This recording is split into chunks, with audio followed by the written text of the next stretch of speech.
น้องนกเขียนจากแล้วเราเอาเครื่องขกสีไปแปลงโมจักว่าจังยังบริสีเขาสบายดีพี่น้องแดดเลยพี่น้องบันสบายดีพี่น้องฮะเบิ้งลงไปเบิ้งน้ำก่อนอยู่เอาน้องคันนี้ลูกอยู่เอาน้องคันนี้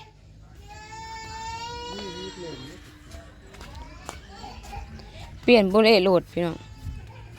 มันเป็นอะไรลมตัวนี้ลมนะลมแกนมันวะใหญ่แหละมันอยากสั่มโบเลหกเจ้านะ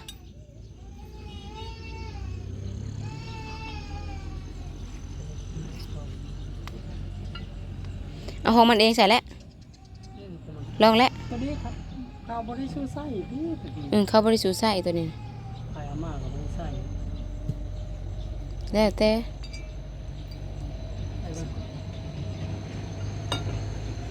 ต้องเปลี่ยนพี่น้องตัวไทยหน้ากับตัวแลนปกตินี่เพราะว่าเขาใส่ตัวไทยหน้ากับแลนหน่อยๆเขาใส่ตัวอันโบเลตัวนี้เลยก็ได้เลยบนโบยวันนี้ใส่ตัวเล็กตัวนี้เลยจนแล้วจนแล้วหน้าเลยสิเปลี่ยนอีกบอสมมติว่าแลนเล็กๆน้อยๆนะเทียบจะเปลี่ยนโบเลนี่แล้วเนาะแต่ที่ยับจักเอาบอใส่พานแต่คือโบซื้อใหม่อีกจักบ่ได้แล้วจักใหม่ๆสิไปยับเพียงยังซื้อใส่พานมาใส่โลดเท่าไรอีกใส่พานนะบัดนี้นะมีแต่แนวซื้อพี่น้องลีนกับ2 อย่าง700เลยลีนนะคะใส่พานอีกปกติโบเลนี่ก็ต้องซื้อใหม่แต่ไปหันเอารถคันที่บริษัทมาใส่ก่อนปีหน้าจังคอยซื้อมันปีนี้มันหลายอย่างโพดแล้วมีพอใส่ก็ใส่ไปก่อนเตรียมว่าสิลงไปว่านก้ามื้อนี้พี่น้องแต่ผิดแผนเนาะผิดแผนเพราะว่ามือมันบ่งามมันเป็นมือยังก็ขึ้นโคนโกแดดมันเป็นมือขึ้นโคนพี่น้องเดือน6ออกมา6ค่ำ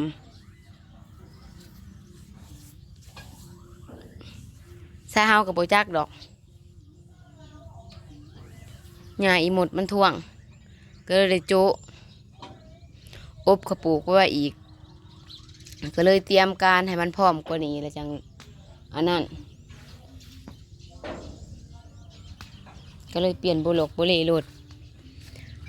แส่เฮิงเติบพี่น้องโอ้มันอิ่มเฮิงเติบได้นี่เนาะมันเริ่มคูนขึ้นแล้วนำพายกับป้าให้มันหมางานพายพี่น้องป้าให้มันมันจังไทยหุดได้โบมันจังซุ่มเฮิงแล้วก็ไปแล้วเขาจังได้ดำได้เป็นยังเนาะมีแต่ไห่เป็นยังมีแต่คราบน้ำตาถ่ายคลิปแต่เสายังโบจบพี่น้องลูกแอบแล้วก็ไปเห็ดน้ำไม้แล้วก็ไปเรื่อยเลยโปปะกระโตสบายดีพี่น้องสองพ่อลูกจะมันสบายดีพร้อมกันเสือกับพ่อใส่พี่น้องพริกแทนมาสิเอาก้าจักว่าหัวใส่แล้วตอนนั้นพี่น้องและขณะนี้พี่น้องเอ้าแล้วก็ผ้าดังหัน เตรียมเอาก้าแบบโบได้ดูดเลยแหละพี่น้องตอนนี้ลูกนอนออกเขาเมื่อบ้านก็จนมาแล้วพี่น้องเตรียมไว้เบิดแล้วเปลี่ยนใส่ผอกใส่พานพอดีโบยใส่พานนะน้ำมันนี่ก็250ผู้ที่1,000 บาทแล้วมันบ่เฮ้ยนี่นะน้ำรถนี่นะน้ำมัน350น้ำมัน350เดี๋ยวน้ำมันในกระนกใส่พานก็250หา600ยังอีกน้ำมันกับปุกเกีย350 950พี่น้องซื้อน้ำมันไทยหน้าอีกเดือนนี้จุกอยู่ดอกเดือนนี้นะแต่9ท้ายเดือนน่ะจุกอยู่แล้วพี่น้องมาบัดนี้แห่งจุกแล้วจะได้น้ำมันไทยหุดอีกนี่หลังจากวานก้าวิดมือแล้วพวกเฮาก็เริ่มปฏิบัติการไทยหุดแล้วเพื่อสิแล้ว จ้าได้ไทยเลยหรือแล้วเอ้ยหวานกล้าแล้วมือได้จะพร้อมเจ้าก็ไทยเลยหรือแล้วหุดนะเพราะว่าเจ้าสิไทยเบิดทงมันบ่ได้ง่ายได้อนี่นะ2 มือกับจะพักขั้นเข้าผู้ไทยนะเขาทราบบอกสูมไทยนะ2 มือ3 มือมันก็แล้ว คัน จะถ่ายมืดมือ เบิดมือนะหากเบิดมือเจ้าก็บ่ได้คือเขาเพราะว่าเจ้าซ่าเขาน่ะไทยไวๆเจ้าผัดไทยซ่าตอกตอกตอกมันก็เลยบ่ได้ไวคือเขาหั่นนะ มาให้ง่าย3 มือ2ให้ พูดแล้ว โน่โน่ หือ หน้าไหนไหนนะเจือจีแล้ว หน้าให้ใหญ่นะเพื่อสิแล้ว หน้าเพิ่มเพิ่มจุก เอ้าประตูเพแล้วบ่ดีนะเฮ้ย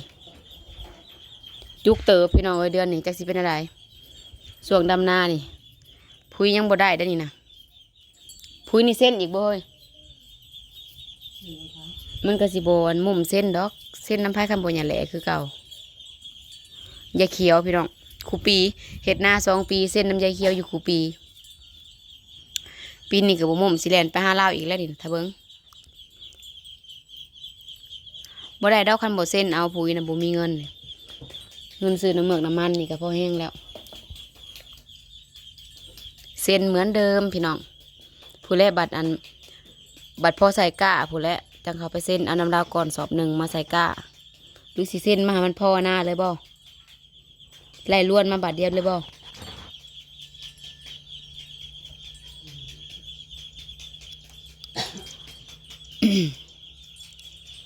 มันแนวหนีได้พี่น้องเอ้ยครูปีงัวเข้าบักเส้นเถอะไอ้เขานี่นะเจะต้องไปเห็ดหัวอีกในหลัดอีกในพายนะ เราถ่ายกระตูเลย หันแหละแล้วจะไปเห็ดตันอีกนะหันนะเขาเห็ดเขาคล้ายเลยแล้วเลยไปเห็ดตันอีกนะหันนะ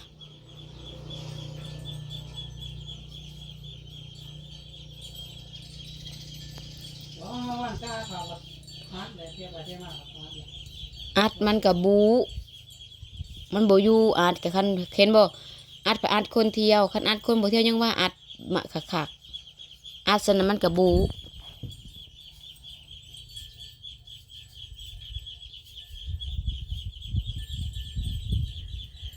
ห่างๆมาพ้นกับสิตกอุกน้ำงัวตัวเองอีกมันสิผ่ากะ อยากเข้ามาชีเฮ็ดให้เรา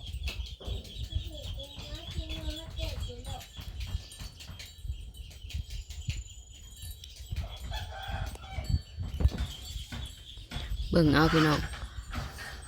ตกแน่นอนพี่น้องเอ้ยเสื้อเฮาโลด จ้า 1,000%ต้องตกบ่มือแรงกับมืออื่นว่าสิบ่ให้มันเหาะกะผลกะยังมาเหาะอยู่ได้พี่น้องจัดไป3 ตาบักใหญ่เด้อนี่2 ตาใหญ่1 ตาน้อยคันเขาปลูกมันเหลือก็สิจัดแม่มันอีกจากอีกตา1พี่น้องจัดไปมืออื่นก็ตอกลงแต่เช้าแล้วนี่เอาลงแต่เช้าลงบนถังเลยพี่น้อง ตามมาเป็นยังเยอะ เจ้าบ่ย่อเขาปลูกเขาขึ้นเด้อ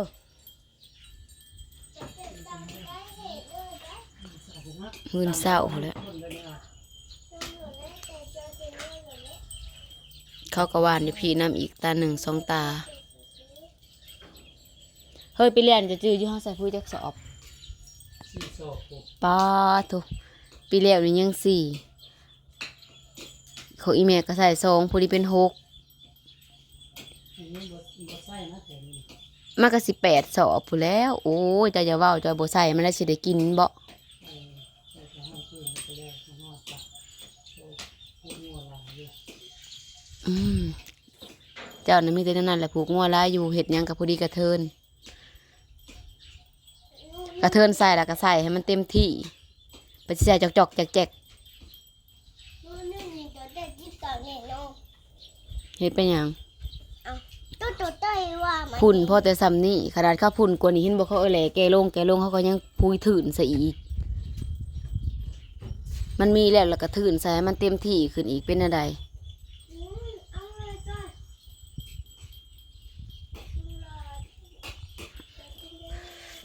ถ้าแม่นพุยกับ8 สอบพี่น้องคิดเบิ้งชั่วโมงละสอบหนึ่งปีนี้บ่แม่น1,000 ปลายละบ่ป้าตัวเฉพาะพุยนะกะ ใครเป็นอลีเอลอนะคะพี่น้องคิดเบิงปีแล้วนี่เบิด4ขนาดเห็ดน้อยๆหนึงได้นะอีเมนี่ก็2นี่ลองเฉพาะลองนี่ก็2สอบแล้วปีแล้วนี่นะหากคณะเห็ดเบิดเท่ากับบ่ใส่ปานนั้นเท่ากับโห้ยไปอีกให้เบิดประมาณ6 สอบนะถั่วทงประมาณ6 สอบ นั่นน่ะเขาจริงเลย เที่ยงกินหยังกัน เป็นมังมูมาเด้อพี่น้อง น้ำลายแตก